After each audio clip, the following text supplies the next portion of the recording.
54. That is not a jersey number. It is not a ranking. It is not a statistic pulled from a spreadsheet. 54 is the number of times one person stepped into a ring under bright lights in front of a crowd against another trained human being whose only job was to win. 54 professional Muay Thai fights, 40 wins, 13 losses, 1 draw. Welcome back to the Discipline Code.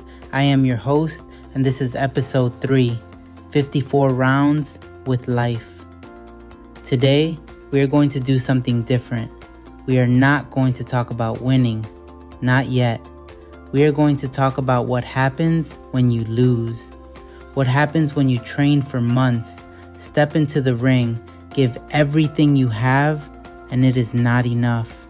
What happens the morning after? What happens the week after? And what happens when you decide to do it again?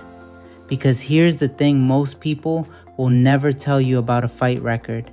The wins are not what make a champion. The losses are. The losses are where the real work happens. And the science backs this up in ways that might surprise you. This is the story of what 54 professional fights teach you about resilience, not as a motivational poster, but as a biological, psychological, and deeply personal reality. Let us begin.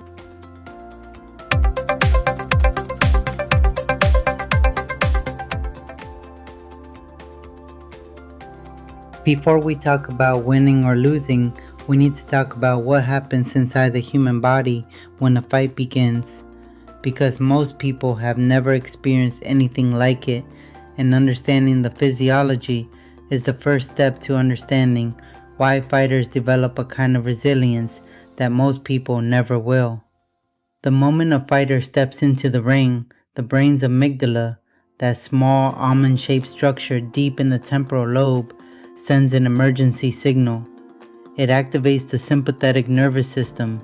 This is the fight or flight response, and in a combat sports context, it is not a metaphor, it is literal. According to the Harvard Medical School's health publication on the stress response, the hypothalamus acts as a command center, communicating with the rest of the body through the autonomic nervous system. When a threat is perceived, the adrenal glands flood the bloodstream with adrenaline and cortisol. Heart rate increases, blood pressure rises, airways in the lungs open wider, extra oxygen is sent to the brain, senses sharpen, glucose and fats are released from temporary storage sites to supply energy to every part of the body. Now here is where it gets specific to combat sports. A landmark meta-analysis published in the journal Biology of Sport in 2018, led by Mamer Slimani and colleagues, examined the hormonal responses of athletes in striking combat sports. The researchers analyzed data from multiple studies across disciplines including Muay Thai, boxing, karate, and taekwondo. What they found was striking, no pun intended. Immediately following a combat event, athletes showed a moderate increase in cortisol, the body's primary stress hormone, with an effect size of 0.79. But the real numbers were in the catecholamines. Adrenaline levels showed an extremely large increase, with an effect size of 4.22. Noradrenaline, adrenaline's close cousin, showed a very large increase at 3.40, and human growth hormone surged with an effect size of 3.69. Let me put that in plain language. When a fighter steps into the ring, their body releases a chemical cocktail that is more intense than almost any other human experience. It is not comparable to a job interview or a difficult exam. It is closer to what soldiers experience in combat. And here's the detail that matters most for our conversation today. The study found that amateur athletes, those with less experience, had a far larger cortisol spike than highly trained athletes. The effect size for amateurs was 2.91, which is classified as very large. For experienced fighters, it was just 0.56, classified as small. Think about what that means. The experienced fighter's body has learned to manage the stress, not to eliminate it, to manage it. The hormones still flow, the heart still races, but the system has adapted. It has been trained, not just through technique, but through repeated exposure. This is not willpower. This is biology. There is a concept in psychology called stress inoculation. It was originally developed by Donald Meichenbaum in the 1980s and has since been adopted by military training programs, first responder academies, and elite sports organizations around the world. The principle is straightforward. Controlled, repeated exposure to stressors builds tolerance. Just as a vaccine introduces a small amount of a pathogen to train the immune system, stress inoculation introduces manageable doses of pressure to train the nervous system. A study published in the British Journal of Sports Medicine found that stress inoculation training is, and I quote, potentially very useful as a technique for controlling anxiety in certain competitive sports. The researchers argued that athletes who are systematically exposed to competitive pressure develop measurably better coping mechanisms than those who are shielded from it. Now, think about what a professional fight career actually is. It is the most intense form of stress inoculation imaginable. Every fight is a real-world stress test, not simulated, not controlled, not safe. The opponent is trying to hurt you. The crowd is watching. The outcome is uncertain. And you have to perform anyway, 54 times. A 2023 study published in the European Archives of Psychiatry and Clinical Neuroscience, led by Christoph Rosner and colleagues, tested 56 subjects across 4 consecutive stress tests using the Trier Social Stress Test, which is the gold standard for inducing psychological stress in a laboratory setting. They measured cortisol levels at each session and assessed resilience using the Brief Resilience Scale. The findings were clear. Individuals with higher resilience exhibited lower cortisol levels throughout all 4 measurements, and resilience significantly predicted cortisol habituation, the body's ability to adapt to repeated stress, with a p-value of 0.048. In other words, resilient people do not just feel less stress, their bodies literally produce less of the stress hormone when faced with repeated challenges. And the more often they face those challenges, the more efficient the adaptation becomes. This is exactly what happens over the course of a professional fighting career. Each fight recalibrates the system. Each round of preparation, each weigh-in, each walk to the ring, it all contributes to a physiological toughening that cannot be faked and cannot be shortcut. A separate line of research published by Sabine Wust and colleagues in 2005 and cited over 229 times confirmed that rapid response habituation to repeated stress exposure is a key characteristic of the hypothalamus pituitary adrenal axis, the body's central stress response system. The more you are exposed to stress in a controlled or survivable way, the more efficiently your body learns to regulate it. So when we look at a fight record, 40 wins, 13 losses, 1 draw, we are not just looking at outcomes. We are looking at 54 sessions of the most intense stress inoculation a human being can undergo. And the person who walks out the other side of that is fundamentally different from the person who walked in. Now let us talk about the part nobody wants to talk about, the losses. 13 losses in a professional career. That is 13 times you trained for weeks or months, believed you were ready, stepped into the ring, and it was not enough. 13 times you had to walk back to the locker room knowing that you lost. 13 times you had to face your coach, your team, your family, and yourself. Most people experience something like this once or twice in their lives. A failed business, a rejected proposal, a career setback, and it can take months or years to recover. A professional fighter experiences it repeatedly, publicly, and physically. So what does the science tell us about what defeat actually does to the brain? A 2023 study published in the journal Behavioral Sciences, led by Dara Mochahedi and colleagues and cited 86 times, examined the relationship between mental toughness and competition anxiety in combat sports athletes.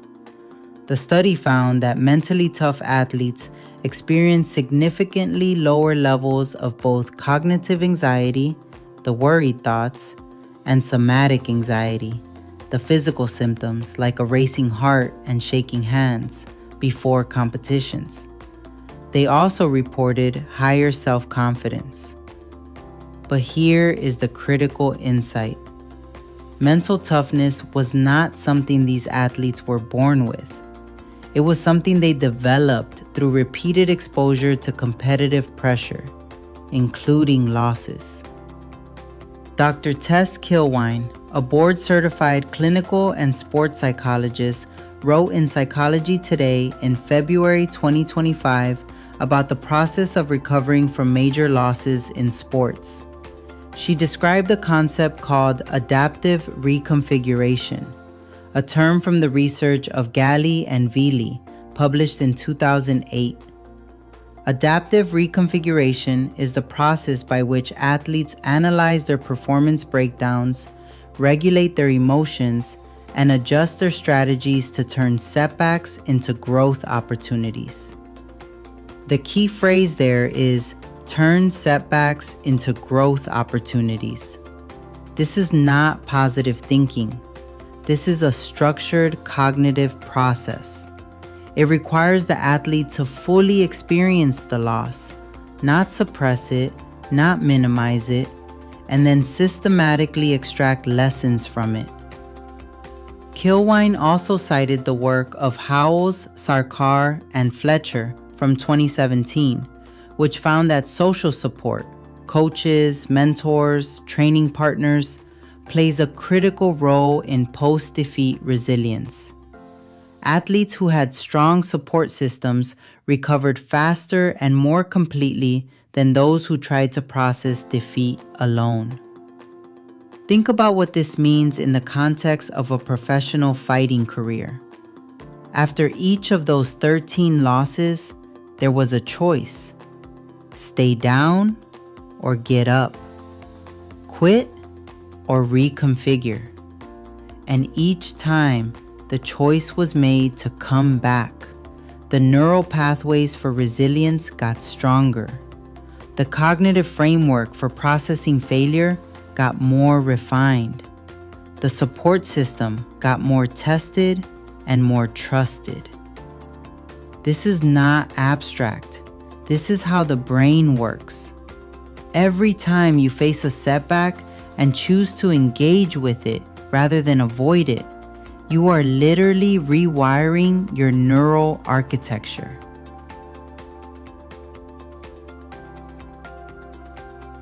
We have spent a lot of time on losses, and for good reason. But let us not forget the other side of the record. 40 wins. 40 times the preparation paid off. 40 times the strategy worked. 40 times the body and mind performed under the most extreme conditions and came on top. There is a concept in sports psychology that is often overlooked in popular discussions of resilience. It is called mastery experience, and it comes from the work of Albert Bandura, one of the most influential psychologists of the 20th century. Bandura's research on self-efficacy, published across decades of work at Stanford University, showed that the single most powerful source of confidence is not encouragement, not visualization, not positive self-talk.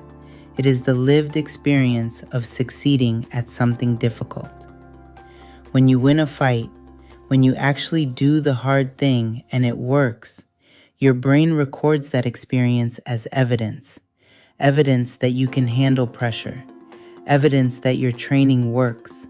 Evidence that you belong at this level. And that evidence accumulates. 1 win is a data point. 10 wins are a pattern. 40 wins are a foundation. A 2025 study published in Frontiers in Psychology by Radu Predoiu and colleagues examined psychological resilience across 84 Olympic combat sports athletes, boxers, karate practitioners, fencers, and taekwondo competitors.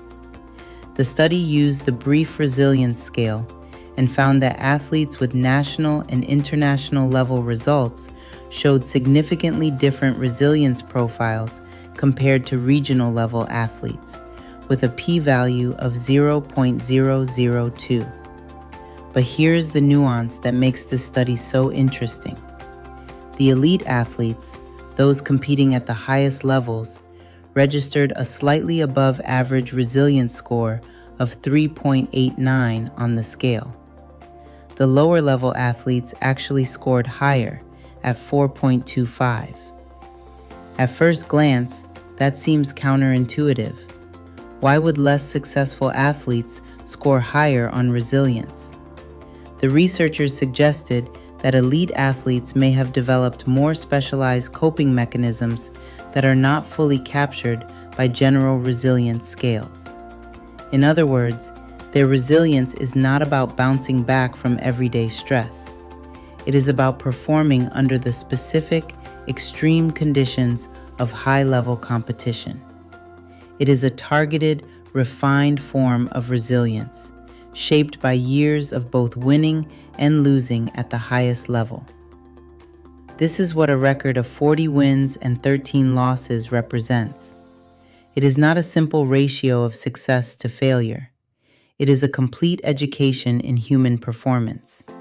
The wins build confidence. The losses build wisdom. And together, they create something that neither could produce alone. A person who knows, from direct experience, that they can handle whatever comes next. There is one more number in that record that deserves attention. 1 draw. In combat sports, a draw is rare. It means the judges could not separate the two fighters. It means that after all the rounds, all the exchanges, all the effort, the outcome was uncertain. Neither person won, neither person lost. Most people skip right past the draw when they look at a fight record, but I think the draw might be the most important number of all. Because life is full of draws. Situations where you gave everything and the result was unclear. Projects that did not fail but did not quite succeed. Relationships that did not end but did not quite work. Conversations that did not resolve but did not quite break down. The draw teaches you something that wins and losses cannot. It teaches you to sit with ambiguity, to accept that not everything has a clean outcome, to keep going even when the scoreboard does not give you a clear answer. In psychology, this capacity is called tolerance for ambiguity, and research consistently shows that it is one of the strongest predictors of psychological well-being and effective decision-making. People who can tolerate ambiguity, who do not need every situation to resolve neatly, are better leaders, better partners, and better problem solvers.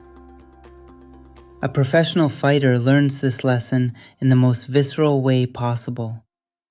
You fight for 3 or 5 rounds. You leave everything in the ring. And sometimes the answer is, it was not enough to win. but it was not a loss either. And you have to be okay with that. That is a life skill that no classroom can teach.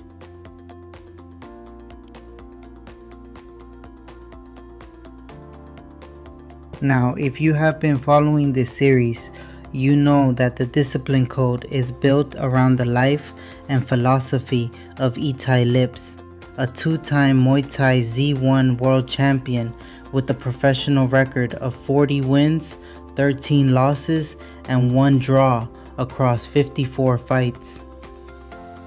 Itai started training at the age of 7. By 10, he was competing.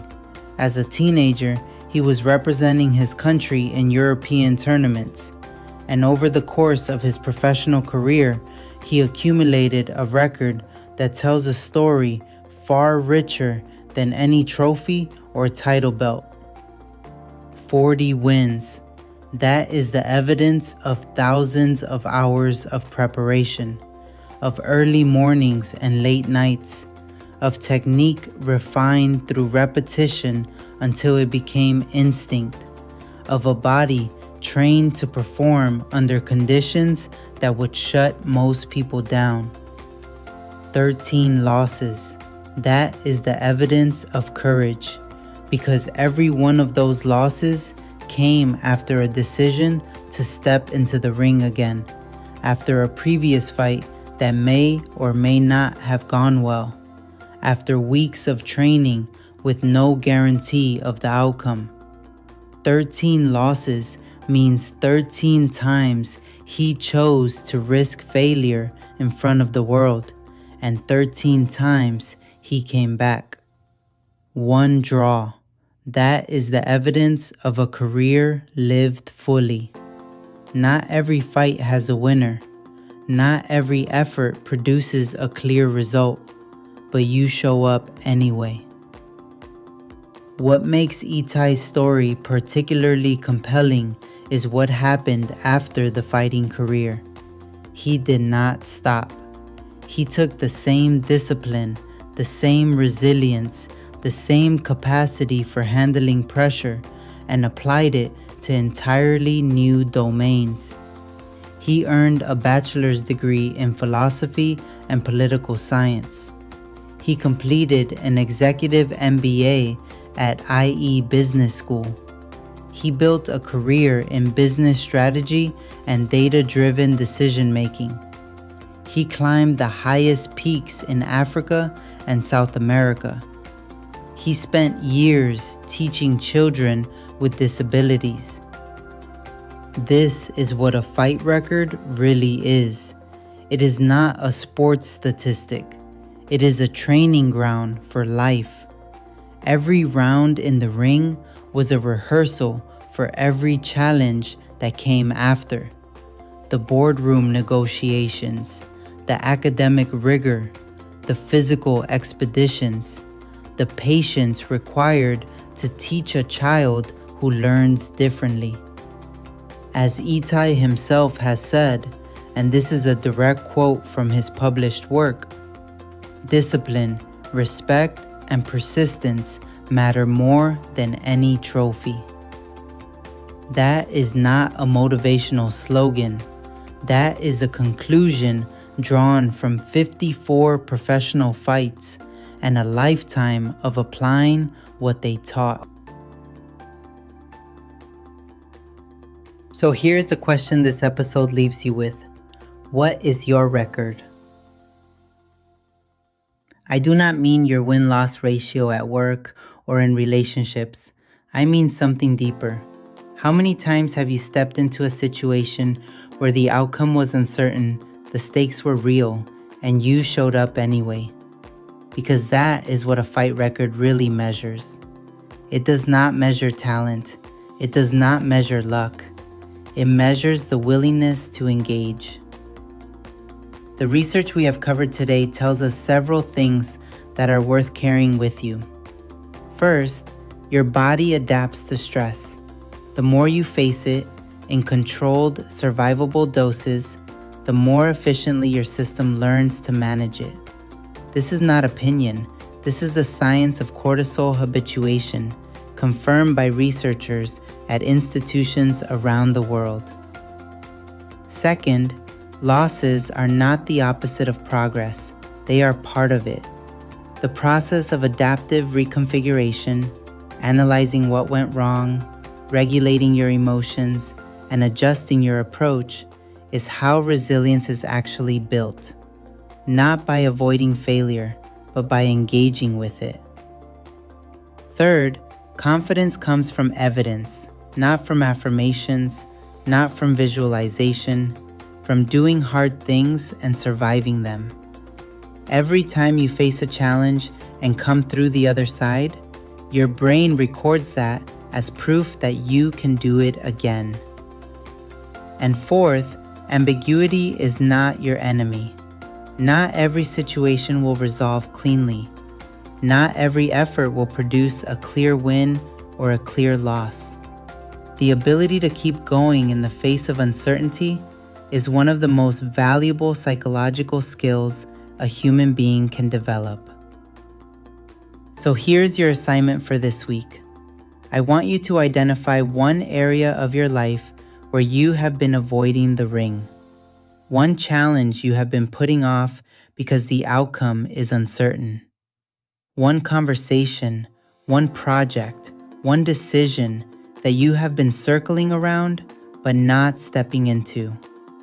And I want you to step in, not because you are guaranteed to win, but because the act of stepping in, of engaging with the uncertainty, is how you build your record.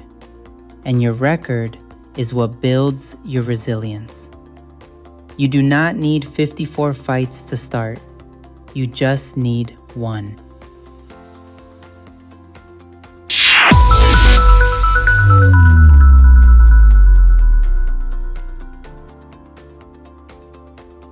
That is episode 3 of the Discipline Code, 54 rounds with life. Today, we explored the biology of what happens inside a fighter's body during competition, the adrenaline, the cortisol, the hormonal storm that most people will never experience. We looked at the science of stress inoculation and how repeated exposure to pressure literally rewires the nervous system. We examined what defeat does to the brain and how the process of adaptive reconfiguration turns losses into growth. And we connected all of it to a professional record that tells the story of a life built on discipline, courage, and the refusal to stop showing up.